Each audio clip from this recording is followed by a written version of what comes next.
Fight, flight आणि fridge, लढा पळा आणि खिजून जा. आता ज्या आपल्या सगळ्या भावना निर्माण झाल्या त्या भावना या पर्यायांच्या पासून निर्माण झाल्या. म्हणजे संताप नावाची जी भावना आहे ती या फाईट पासून निर्माण झाली. कारण फाईट असं म्हटल्यावरती जे काही घडतं की नाही आज सुद्धा, तर ते सगळं कसं घडतं तीच एनर्जी. भीती म्हणजे फ्लाईट. ज्या भीतीबद्दल पुष्पाताई बोलल्या, आणि भीती पटकन दाटून काय येते, कारण भीती, संताप, तिसऱ्या फ्रीज बरोबर येणारे डिप्रेशन होतच नैराश्य, या सगळ्या भावना माणसाच्या बरोबर 70-80 हजार वर्ष असल्यामुळे या भावना आपोआप येतात. या भावनांचं कंडिशनिंग इतक्या हजार वर्षाचं आहे. त्याचा इतका अति सरावाने आलेली स्वाभाविकता त्या भावनांच्या मध्ये आहे. त्यामुळे आपल्याला कुणालाच संतापण्यासाठी सायास करावे लागत नाही. आपण आपोआप डिप्रेस होतो, आपल्याला आपोआप टेन्शन येतं. तुम्ही कधी असं पुस्तक बघितलंय का की कल्पक चिडण्याचे 12 प्रकार? असं पुस्तक नाहीये. आपण असं कधी बघितलंय का की प्रभावितपणे चिंतातूर व्हा? असं नाही. आम्हा सर्व लोकांचे व्यवसाय कशावर चालतात, तर चिंतेवरती मात, डिप्रेशनची सामना, अँगर मॅनेजमेंट. कारण जे आपोआप होतं त्याचं प्रशिक्षण लागत नाही. जे शमवण्यासाठी, नियंत्रण करण्यासाठी प्रशिक्षण लागतं. आता ह्या ज्या भावना आहेत या भावनांना आपण म्हणूया आदी भावना. अजूनही आहेत त्याच्यात काही भावना, पण आपण या 3 घेऊ. त्याला आपण म्हणू आदी भावना. त्या ज्या आदी भावना आपल्या आहेत त्या माणसाच्या कडे होत्या 70-80 हजार वर्षापासून आपल्याकडे सगळ्यांच्या मध्ये पण त्या आहेत.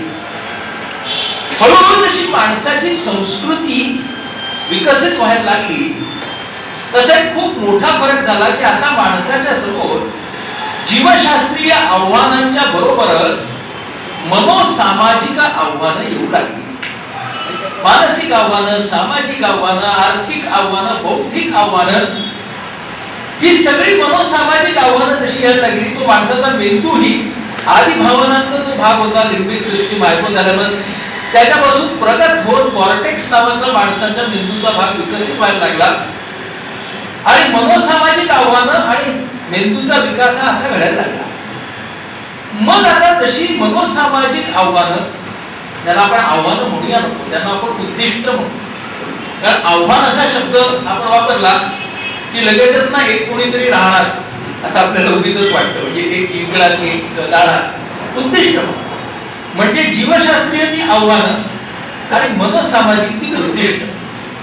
ही मनोसामाजिक उद्दिष्ट माणसाच्या समोर निर्माण झाली कृषीप्रधान संस्कृतीपासून ते थेट आजच्या या 21व्या शतकापर्यंत. मोठी हनुमान उडी मारतोय मी.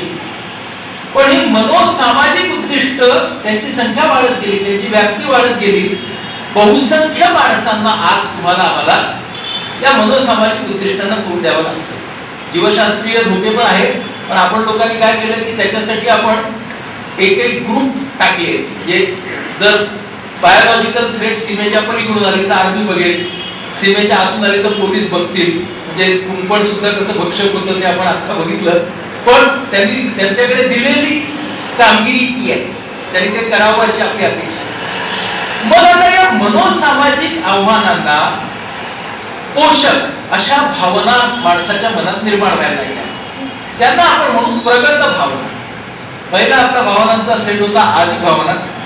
आता जो सेट आहे त्याला आपण म्हणू प्रगत भावना. म्हणजे काय, या भावनांच्या मध्ये माणूस मनोसामाजिक उद्दिष्टांकडे जाण्याचा वेगवेगळे पर्याय काढून तो त्याच्यावरती आपल्या उद्दिष्टापर्यंत पोहोचायला बघतो. म्हणजे उदाहरणार्थ मला अमुक एका विषयामध्ये प्रावीण्य मिळवायचे आहे, तर त्यासाठी मी अशा पद्धतीने अभ्यास करेन.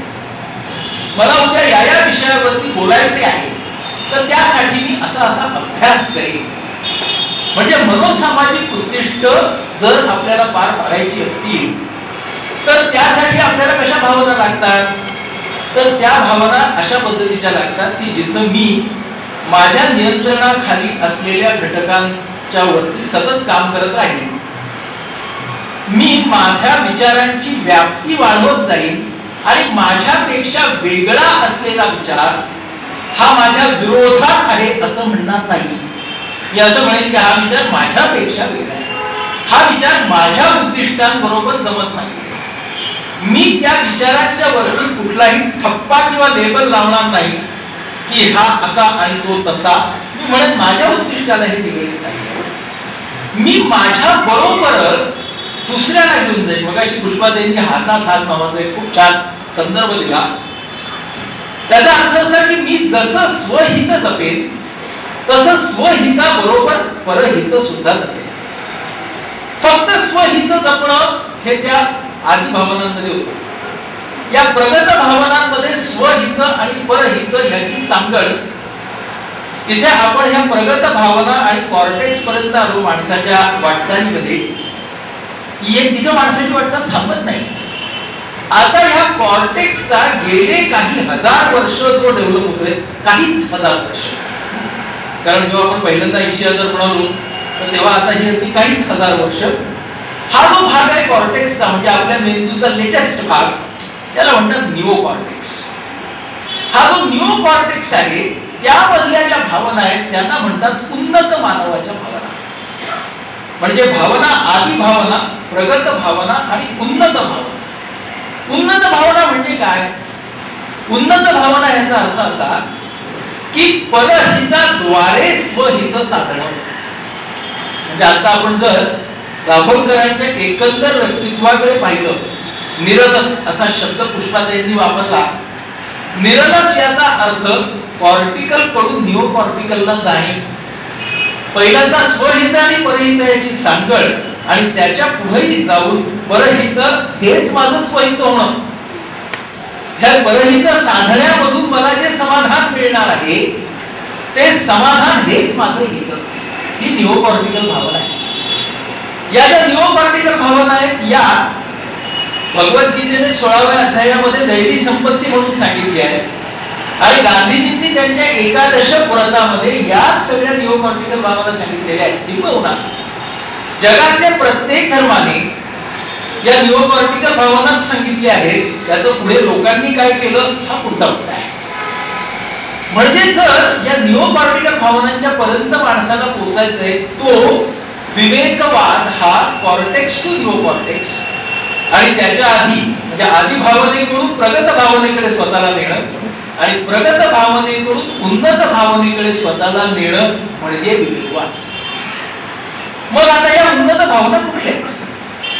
त्या उन्नत भावनेमध्ये मगाशी निर्भय ही जी भावना पुष्पाताईंनी घेतली त्याचा अजून एक पुढचा टप्पा आहे, त्याला म्हणतात अभय. की ज्या वेळेला मला भयाचं कारणच राहत नाही त्याला म्हणतात अभय. त्यामुळे निओ कॉर्टिकल भावना अभय ही आहे. याच्यामध्ये आस्था म्हणजे एम्पथी आहे, कंपॅशन म्हणजे करुणा आहे, ग्रॅटिट्यूड म्हणजे कृतज्ञता आहे, ह्युमिलिटी म्हणजे नम्रता आहे, ब्लिस म्हणजे निरपेक्ष आनंद आहे. ह्या ज्या सगळी तुम्हाला यादी वाचून दाखवली, ही सगळी यादी या निओ कॉर्टिकल इमोशन्स मध्ये. तेव्हा आपली वाटचाल ही या आदी भावनेकडून प्रगत भावनेकडे, प्रगत भावनेकडून उन्नत भावनेकडे व्हायला हवी असं दाभोळकरांचं म्हणणं होतं. आणि या अर्थाने ते अंधश्रद्धेची मोहीम सुद्धा ह्या पद्धतीने देत होते.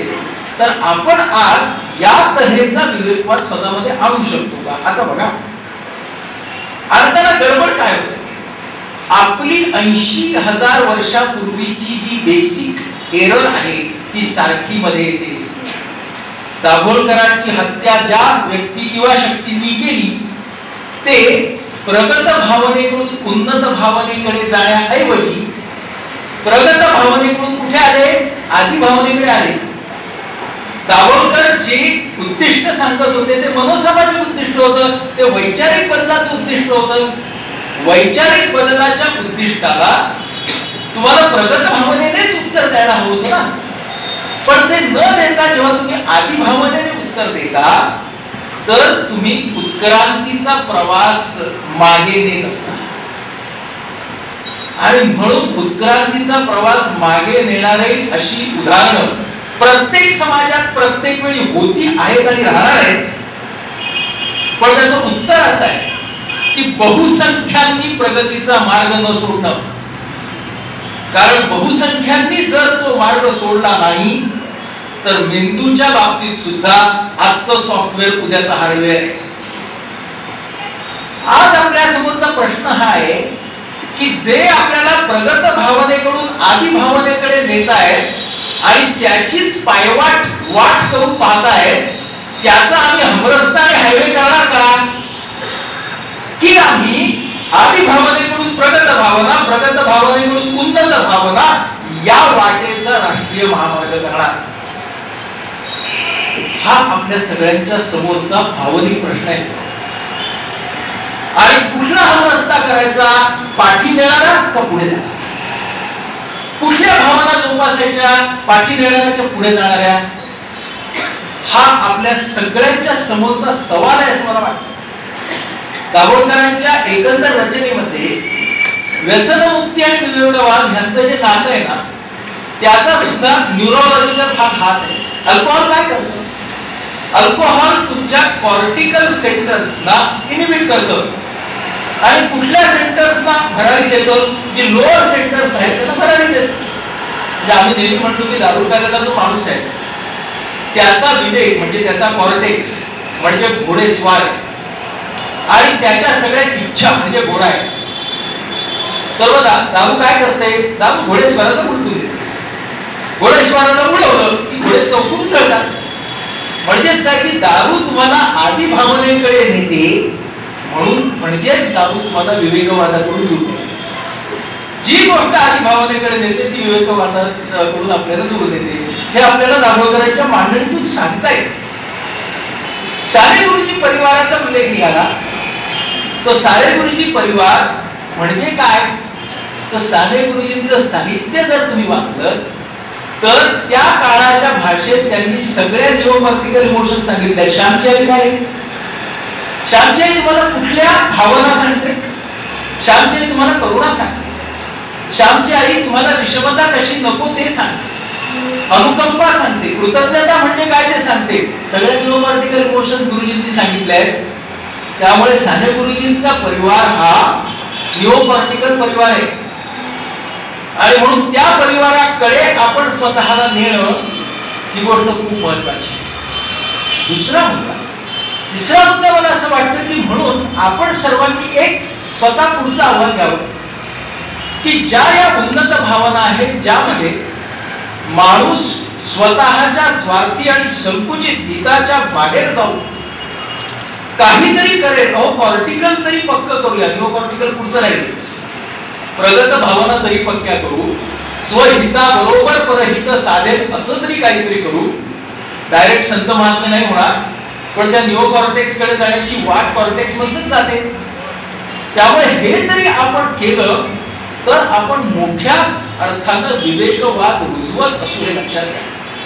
कारण विवेकवाद हा नेहमी फक्त तर्कनिष्ठ आहे असं सांगितलं जातं. म्हणून आज मी विवेकवादाला असलेलं भावनेचं रिटर्न काय हे सांगण्याचा प्रयत्न करतो. कारण सगळेजण म्हणतात आणि दाभोळकरांवरतीही हे म्हटलं जायचं की ते खूप कोरडे आहे, ते विवेचन एकदम फक्त तर्कशुद्ध आहे, तर भावना. खरं म्हणजे विवेकवाद हा जसा तर्कशुद्ध असतो तसा तो अनुरूप भावनांना सुद्धा असतो. ही गोष्ट फार महत्वाची आहे. म्हणून विवेकवादाची मांडणी ही सुद्धा भावनेच्या माध्यमातूनही जर आपण केली तर खऱ्या अर्थाने माणुसकी खऱ्या अर्थानं सगळ्यात केली तर मी म्हणालो तसं आदी भावनांकडे नेणारा रस्ता हा संपणार नाही कधीच. पण निदान तसं करताना माणसाला कुठेतरी विवेकाची पोचणी जास्त लागेल. निदान अशा तऱ्हेच्या कृत्यांची घडण्याची तीव्रता आणि त्याची पुनरावृत्ती तरी होणार नाही. त्यासाठी आपण सर्वांनी हे करणं आवश्यक. म्हणून आज ज्यांना कुणाला या तऱ्हेने स्वतःची भावनिक उन्नती करून घ्यायची आहे त्या सगळ्यांसाठी एकच रस्ता आहे, संघटना कुठल्याही असू.